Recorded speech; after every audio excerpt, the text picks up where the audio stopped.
Hello everyone. இந்த வீடியோவில் நம்ம என்ன பார்க்க போகிறோம்னா வொகாப் சீரியஸ் 3 இதில் ஒரு அரவுண்டு ஒரு 25 to 30 வேர்ட்ஸ் கவர் பண்ண போகிறேன். ஸோ ஆல்ரெடி 2 சீரியஸ் போட்டிருக்கேன். அதுலேயும் ஒரு அரவுண்டு 40 to 50 வேர்ட்ஸ் வந்து கவர் பண்ணியிருப்பேன். வேணுங்கிறவங்க பார்த்து படிச்சுட்டு வந்துடுங்க. நம்ம ஒரு ரீகேப் மாதிரி பார்த்துட்டு அந்த வொகாப் சீரியஸ் 1 and 2 ஒரு ரீகேப் மாதிரி பார்த்துட்டு நம்ம வீடியோக்குள்ளே போயிடலாம், சரியா? ஸோ ஃபஸ்ட்டு நம்ம என்ன பார்த்தோம், அப்ஸ்ட்ரியூஸ் அப்படின்னு சொல்லிட்டு ஒன்று பார்த்தோம். அப்ஸ்ட்ரியூஸ்னால் என்ன? Difficult to understand. தமிழில் சொல்லணும்னா எனக்கு இவங்க சொல்லிக் கொடுக்கறது தெளிவாக புரியவில்லை அப்படின்னு சொல்கிறோம் இல்லையா, அதுதான் அப்ஸ்ட்ரியூஸ். ஓகே, ஒரு எக்ஸாம்பிள் சொல்லி கொடுத்துருக்காங்க. என்னென்னா, my professor told me that my thesis was lengthy and abstruse. அப்படின்னு என்னென்னா, என்னோடய ப்ரொஃபஸர் என்கிட்ட வந்து சொன்னார், உன்னோட ரிசர்ச் பேப்பர், நீங்கள் எடுத்த இந்த ரிசர்ச் பேப்பர் ரொம்ப லென்த்தாகவும் அப்ஸ்ட்ரியூஸாகவும் இருக்குது, அதாவது வளவலனும் அண்டர்ஸ்டாண்ட் பண்ணிக்கிறதுக்கு ரொம்ப டிஃபிகல்ட்டாகவும் இருக்குது அப்படின்னு சொல்லிட்டு என்னோடய ப்ரொஃபஸர் சொல்லிட்டு போயிட்டார். ஓகேவா? ஸோ அப்ஸ்ட்ரியூஸ் மட்டும்தான் இந்த மாதிரி இடங்களில் யூஸ் பண்ணலாமா, வேறு ஏதாவது வேர்ட்ஸ் யூஸ் பண்ணலாமான்னா யூஸ் பண்ணலாம். என்னென்ன வேர்ட்ஸ் இருக்குது அப்படின்னா, அப்ஸ்கியோர், ஈசோட்டெரிக், எனிக்மேட்டிக், கிரிப்டிக், இன்காம்ப்ரிஹென்சிபிள். ஓகே, இதற்கு ஆப்போசிட் மீனிங் என்னவாக இருக்கலாம்? ஒரு விஷயத்தை எனக்கு அண்டர்ஸ்டாண்ட் பண்ணுறதுக்கு எனக்கு ரொம்ப ஈஸியாக இருக்குது, இவங்க சொல்லிக் கொடுக்கறது எனக்கு தெளிவாக புரியுது அப்படின்னு சொல்கிறோம் இல்லையா, அதுதான் இதற்கான ஆப்போசிட் மீனிங். அதற்கு என்ன வேர்ட்ஸ் எல்லாம் நம்ம பார்த்தோம்? அதாவது தெளிவாக புரியுது, apparent, distinct, evident, lucid, obvious, இந்த மாதிரி வேர்ட்ஸ் எல்லாம் பார்த்தோமா? அடுத்த வேர்டு நம்ம என்ன பார்த்தோம்? ஹாரண்டஸ். ஹாரண்டஸ்னால் என்ன? Extremely terrible or unpleasant. எப்படி? எக்ஸ்ட்ரீம்லி டெரிபிள் ஆர் அன்பிளசன்ட் அப்படின்னா என்னது? பயங்கரமான, தமிழில் சொல்லணும்னா. The next 6 miles were truly horrendous. We could not see more than 10 feet in front of us due to fog. அதான் நம்ம நடந்து போயிட்டுருக்கோம், 10 அடிக்கு மேலே வழி பாதையே தெரியலை.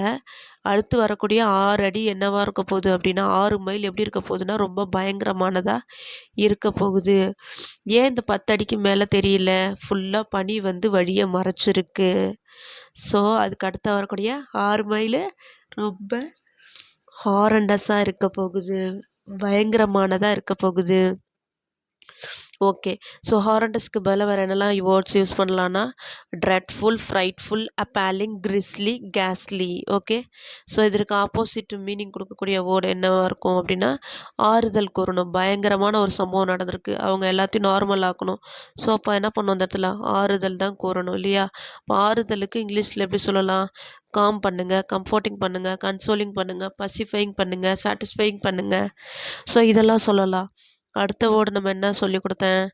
இமோலேஷன் சொல்லிட்டு ஒரு வேர்டு சொல்லி கொடுத்தேன். இமோலேஷன் என்ன? To kill and sacrifice someone usually by burning. அதாவது என்னென்னா, பலி கொடுக்கறது, நெருப்பில் போட்டு பலி கொடுக்கறது. அதாவது சில இடங்கள்லாம் வந்து பார்த்திங்கன்னா, ஆடு மாடு கோழியை கத்தியாலே வெட்டி பலி கொடுப்பாங்க சாமிக்கு. ஆனால் இங்கே என்ன பண்ணுறாங்க அப்படின்னா, நெருப்பில் போட்டு எரித்து பலி கொடுக்குறாங்க. ஸோ இங்கே பழங்காலத்துலலாம் பார்த்துருக்கலாம், கணவன் இழந்த மனைவியை நெருப்பில் போட்டு பலி கொடுத்துருவாங்க. ஸோ இதுக்கு பேர் தான் என்னென்னா இமோலேஷன் சொல்லுவாங்க. இமோலேஷன்னா ஒரு எக்ஸாம்பிள் சொல்கிறேன் பாருங்கள். It is clear that immolation of widows cannot be justified at any cost. இந்த மாதிரி செய்கிற செயல், விடோனா ஒன்றும் இல்லை, கணவனை இழந்தவங்கள தான் விடோன்னு சொல்லுவாங்க. ஸோ இந்த மாதிரி இந்த ப்ராசஸ் இருக்கு இல்லையா, நெருப்பில் போட்டு பலி கொடுக்குறாங்க இல்லையா, இது வந்து நியாயமே இல்லாத ஒரு செயல். ஓகேவா? அதற்கு நீங்கள் எவ்வளோதான் பணம் ஈடாக கொடுத்தாலும் அது நியாயமே கிடையாது, அது ஈடே ஆகாது. ஓகேவா? ஸோ ஓகே, இமோலேஷனுக்கு பதிலாக வேறு என்னெல்லாம் வேர்ட்ஸ் யூஸ் பண்ணலாம் அப்படின்னா, ஆப்லேஷன், ஆஃபரிங், இதெல்லாம் யூஸ் பண்ணலாம். ஸோ இதுக்கு ஆப்போசிட் மீனிங் என்னவாக இருக்கும்? ஒரு பக்கம் டெத்து, அப்போ இன்னொரு பக்கம் பர்த்தாக தானே இருக்க முடியும். ஸோ தமிழில் சொல்லணும்னா புத்துயிர் பெறுதல் அப்படின்னு சொல்லுவாங்க. ஓகேவா? ஸோ இதற்கு இங்கிலீஷில் எப்படி சொல்லலாம்? ரிவ்யூவிங், இன்விகுரேட்டிங், ரீவைட்டலைசிங், இப்படிலாம் சொல்லலாம். ஓகே, நெக்ஸ்ட் வேர்ட் நம்ம என்ன பார்த்தோம்? கிரீவஸ் அப்படின்னு சொல்லிட்டு பார்த்தோம். கிரீவஸ்னால் வெரி சிவியர் ஆர் சீரியஸ். அதாவது இவங்களுக்கு சிவியராக காயமடைஞ்சிருக்காங்க, பிரச்சனை ரொம்ப சீரியஸாக இருக்குது, இந்த இடமெல்லாம் கிரீவஸ் அப்படின்னு சொல்லலாம். ஸோ ஒரு எக்ஸாம்பிள் சொல்கிறேன். Sometimes a verbal insult can cause more grievous injury than any physical assault. அதாவது நம்ம உடல் அளவில் ஏற்படுத்தக்கூடிய காயங்களின் வலிகளை விட மனசளவில் ஏற்படுத்தக்கூடிய காயங்களோட வலிகள் ரொம்ப சிவியராக இருக்குமா, ரொம்ப கிரீவஸாக இருக்குமா. அதற்கு வேறெல்லாம் கிரீவஸ்க்கு மேலே வேறு என்னெல்லாம் வேர்ட்ஸ் யூஸ் பண்ணலான்னா, கிரிட்டிக்கல், அகோனைசிங், ஹர்ட்ஃபுல், அஃப்ளிக்டிங். தமிழில் சொல்லணும்னா துயரமான. ஓகேவா? ஓகே, இதற்கு ஆப்போசிட் மீனிங் என்னவா இருக்கும்? ஓகே, கஷ்டப்படுற மாதிரி ஒரு செயல் நடந்திருக்கு, அந்த இடத்துல என்ன பண்ணணும்? ஆறுதல் தான் கூறணும். சாரி, ஆறுதலுக்கு ஆல்ரெடி நான் ஹாரண்டஸ்லேயே சொல்லி கொடுத்துருக்கேன் இல்லையா? என்ன சொல்லி கொடுத்துருக்கேன்? காமிங், கம்ஃபோர்ட்டிங், பசிஃபையிங், கன்சோலிங், சாட்டிஸ்ஃபையிங், இந்த மாதிரி வேர்ட்ஸ் எல்லாம் சொல்லி கொடுத்துருக்கேன் இல்லையா? அதுவும் இதுக்கும் அதே தான். ஓகே, அடுத்தது ஹைடஸ். ஹைடஸ்னா வெரி அக்லி. அடுத்த வேர்டு என்ன? ஹைடஸ். ஹைடஸ்னா வெரி அக்லி. ஓகே, தமிழில் சொல்லணும்னா அருவருப்பான தோற்றம். ஓகே, ஒரு எக்ஸாம்பிள் சொல்கிறேன். எ ஹைடஸ் மான்ஸ்டர். மான்ஸ்டர்னா ஒரு அசுரன். அட்டாக்டு, யாரையோ ஒருத்தரை தாக்குறாங்க. யாரை? ஹெல்ப்லெஸ் வில்லேஜர், ஆதரவற்ற மக்களை தாக்குறாங்க. யாரு? ஒரு அசுரன். அந்த அசுரன் எப்படி இருக்கான்? பார்ப்பதற்கு ரொம்ப அருவருப்பான தோற்றமுடையவனாக இருக்கான். அதான் ஹைடஸ். ஹைடஸ்க்கு மேலே வேறு ஏதாவது வேர்ட்ஸ் யூஸ் பண்ணலாமா? யூஸ் பண்ணலாம். என்னென்ன இருக்குது? Disgusting, awful, loathsome, abominable, despicable. Okay, இதற்கு ஆப்போசிட் மீனிங் என்ன? அழகான, கவர்ச்சி மிகுந்த. ஸோ இதில் வந்து இதற்கு ஆப்போசிட் மீனிங். ஸோ அது மாதிரி இடத்துல என்னெல்லாம் வேர்ட்ஸ் யூஸ் பண்ணலான்னா அப்பீலிங், டிலைட்ஸம், அல்லூரிங், ப்ளசண்ட். ஓகே, சரி. ஓகே, அடுத்த வேர்டு பார்க்கலாமா? ஹார்ட்டி பார்த்தோம் இல்லையா? ஹார்ட்டினா என்ன? Thinking that you are superior to other people. அதாவது என்னென்னா, மற்றவங்களை விட நான் கொஞ்சம் பெரிய ஆள் அப்படின்னு திங்க் பண்ணுறோம் இல்லையா? அதுதான் ஹார்ட்டி.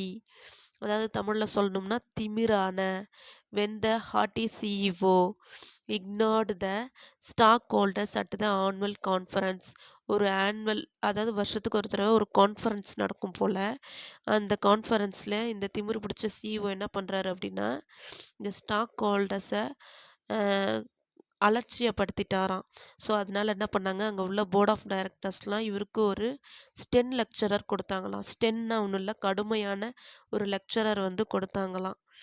ஓகே, ஹார்ட்டி அப்படிங்கிற வார்த்தைக்கு பதிலாக வேறு என்னெல்லாம் யூஸ் பண்ணலாம் அப்படின்னா, அராகண்ட், திமிரு பிடிச்சேன்னு சொன்னேன் இல்லையா? அராகண்ட், கான்சீட்டட், சூப்பர்சிலியஸ், ஆன் ஒன்ஸ் ஹை ஹார்ஸ். இது மட்டும் ஒரு இடியம்ஸ். ஓகேவா? ஆன் ஒன்ஸ் ஹை ஹார்ஸ், இது எல்லாத்துக்கும் ஒரே மீனிங் தான், திமிரான.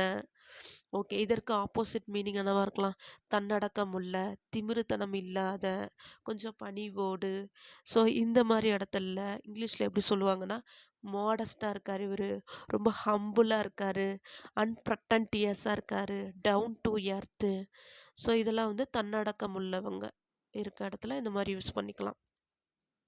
ஓகே, இப்போ தான் நம்ம வீடியோவுக்கு வரோம். ஓரளவுக்கு ரீகேப் முடிஞ்சிருச்சு. இப்போ நம்ம வீடியோக்குள்ளே வந்துடலாம். ஹேப்லெஸ்னா என்ன அப்படின்னா ஹெல்ப்லெஸ்ஸாம்ப்பா. ஹேப்லெஸ்னா ஹெல்ப்லெஸ்ஸாக, அதாவது இந்த துரதிர்ஷ்டசாலின்னு சொல்லுவாங்க இல்லையா? எனக்கு லக்கே இல்லைன்னு சொல்லுவாங்க இல்லையா? ஸோ அவங்கள தான் ஹேப்லெஸ் அப்படின்னு சொல்லுவாங்க.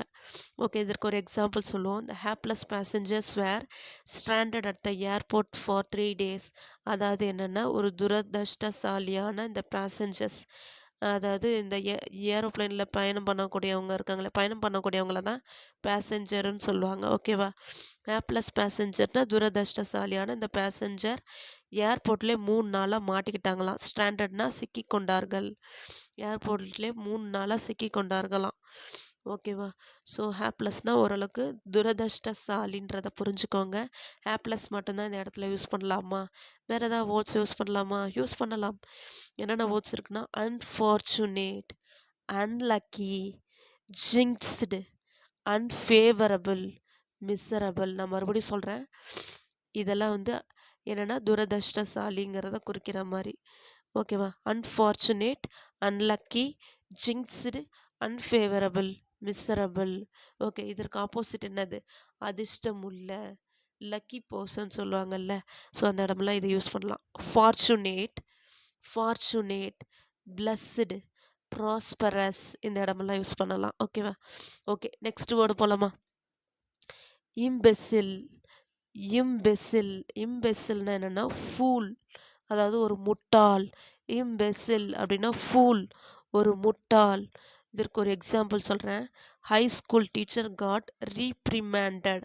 ஹை ஸ்கூல் டீச்சர் அதாவது என்னென்னா இந்த 11th 12th எடுக்கிறாரு இல்லையா, அவங்கள தான் ஹை ஸ்கூல் டீச்சர்னு சொல்லுவாங்க.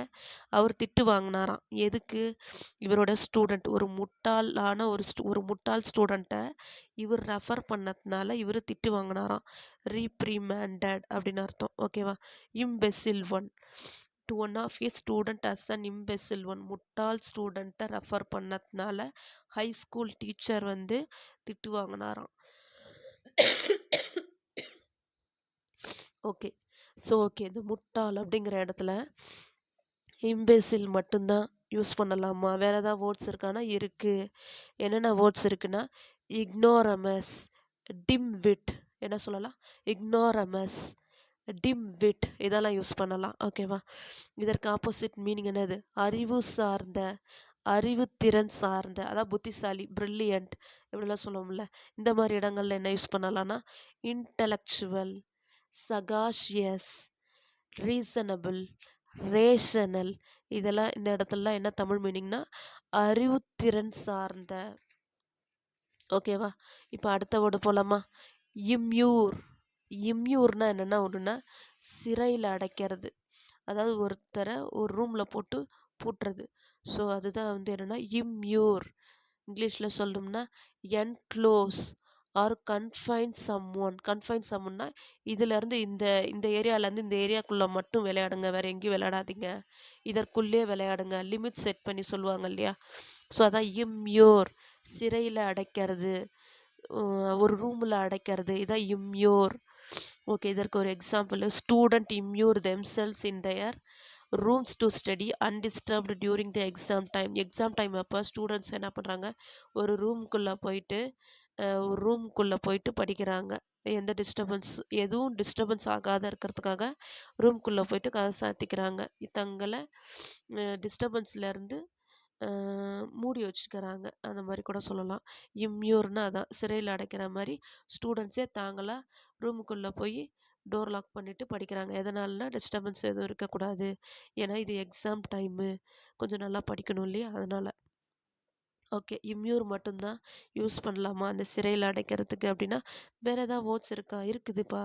என்னென்ன இருக்குது அப்படின்னா இன்கார்சிரேட், எதுக்கு பதிலாக? இம்யூருக்கு பதிலாக இன்கார்சிரேட், டிடைன், என்கேஜ், இதெல்லாம் யூஸ் பண்ணலாம்.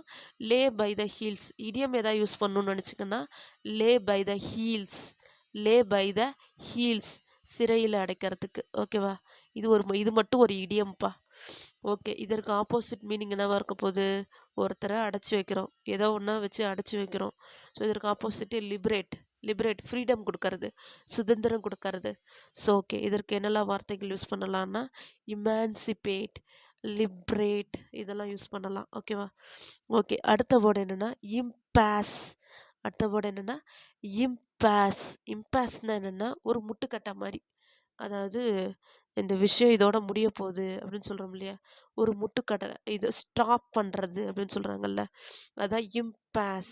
அதாவது இங்கிலீஷில் சொல்லணும்னா a difficult situation in which no further progress can be made. Situation ரொம்ப டிஃபிகல்ட்டாக இருக்குது, ஸோ இதற்கு மேலே இந்த வேலையை செய்ய முடியாது அப்படின்னு சொல்கிறோம் இல்லையா, அதுதான் இம்பாஸ். ஓகேவா? இதற்கு ஒரு எக்ஸாம்பிள் பார்ப்போம். Because of the impasse between workers and management the factory has been closed for 2 weeks. அதாவது என்னென்னா ஒர்க்கருக்கும் மேனேஜ்மெண்ட்டுக்கும் இடையில் ஒரு முட்டுக்கட்டை இருக்கிறதுனால ஃபேக்ட்ரி வந்து 2 வாரமாக க்ளோஸ் பண்ணப்பட்டிருக்கு, இடையில உள்ள பிரச்சனையினால். அதாவது ஒர்க்கருக்கும் மேனேஜ்மெண்ட்டுக்கும் இடையில உள்ள பிரச்சனையினால் ஃபேக்ட்ரி 2 வாரம் க்ளோஸ் பண்ணப்பட்டிருக்கு. அதான் இம்பாஸ். என்னது? இம்பாஸ். இம்பாஸ்னால் ஒரு முட்டுக்கட்டை. இம்பாஸ்னால் என்னது? ஒரு முட்டுக்கட்டை. இதற்கு மேலே ஒர்க்கரால் அங்கே ஒர்க் பண்ண முடியாது, இவ்வளோதான். சுச்சுவேஷன் ரொம்ப பேடாக இருக்குது, இதற்கு மேலே மேனேஜ்மெண்ட்டுக்காக நம்மளால் ஒர்க் பண்ண முடியாது அப்படின்னு சொல்கிறாங்க. ஓகேவா?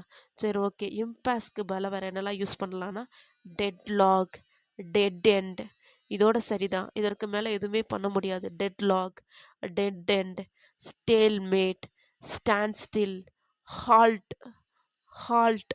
ஸோ இது எல்லாமே வந்து பார்த்திங்கன்னா இம்பேஸ்க்கு பதிலாக யூஸ் பண்ணலாம். சரி, ஓகே. இதற்கு ஆப்போசிட் மீனிங் என்னவா இருக்கும்? மறுதொடக்கம். என்னது? மீண்டும் மீண்டும் ஓப்பன் செய்யறது. ஒரு க்ளோஸ் பண்ண ஆஃபீஸை திரும்ப ஓப்பன் செய்யறது. மறுபடியும் ஓப்பன் பண்ணுறது. ஒரு பிரச்சனை முடிஞ்சு போன பிரச்சனையை திரும்ப ஓப்பன் பண்ணுறது. ஸோ இந்த மாதிரிலாம் இருக்கிறதுக்கு என்ன இங்கிலீஷில் யூஸ் பண்ணலான்னா ரெசம்ஷன், ரெனிவல், கேரியிங் ஆன், திரும்ப மறுபடியும் அந்த வேலையை செய்ய ஆரம்பிக்கிறது. ஒரு விஷயம் நடந்துகிட்ருக்க ஒரு விஷயம் திடீர்னு நின்று போகுது, இம்பேஸ் ஆகிடுது. சரியா? ரொம்ப பிரச்சனையாக இருக்கிறதுனால ஸ்டாப் பண்ணி வச்சுருக்காங்க. அந்த பிரச்சனையெல்லாம் முடிஞ்சோடனே என்ன பண்ணுவாங்க? திரும்ப ஓப்பன் பண்ணுவாங்க. திரும்ப அந்த வேலைகள்லாம் நடைபெறும். ஸோ அந்த இடத்துலலாம் ரெசம்ஷன், ரெனிவல், கேரியிங் ஆன் இதெல்லாம் யூஸ் பண்ணலாம். ஓரளவுக்கு ஒரு வேர்ட்ஸ் ஃபுல்லாக முடிச்சிட்டேன். ஒரு 10 வேர்ட்ஸ் கிட்டத்தட்ட சொல்லி கொடுத்துருக்கோம். அதற்கு சப்போர்ட்டிங்கான அரவுண்டு நம்ம என்ன பண்ணியிருக்கோம் அப்படின்னா, இந்த வீடியோவில் ஒரு 80 வேர்ட்ஸ் கவர் பண்ணியிருக்கோம். எனக்கு தெரிஞ்ச வரல மெயினான வேர்டு 10 வேர்டு. அதை சப்போர்ட் பண்ணுற விதத்தில் அரவுண்ட் ஒரு 50 to 60 வேர்ட்ஸ் இருக்கும். ஓகேவா? மொத்தமாக ஒரு 80 வேர்ட்ஸ் எல்லாத்தையும் கால்குலேட் பண்ணி பார்த்தா இருக்கும். ஓகேவா? நல்லா படிங்க, மனசில் நல்லா நிப்பாட்டிக்கோங்க. மறுபடியும் மறுபடியும் இந்த வீடியோஸே பாருங்கள். ஓரளவுக்கு நீங்கள் மெமரி பண்ணணுன்னு அவசியம் இல்லை. திரும்ப திரும்ப ஒரு விஷயத்த கேட்டுக்கிட்டே இருந்தாலே போதும், நல்லா மனசில் பதிஞ்சிரும். அவ்வளோதான் இந்த வீடியோ. இந்த வீடியோ உங்களுக்கு பிடிச்சிருந்துச்சுன்னா ஒரு லைக் பண்ணிக்கோங்க. அண்டு தேங்க்யூ ஃபார் வாட்சிங் திஸ் வீடியோ.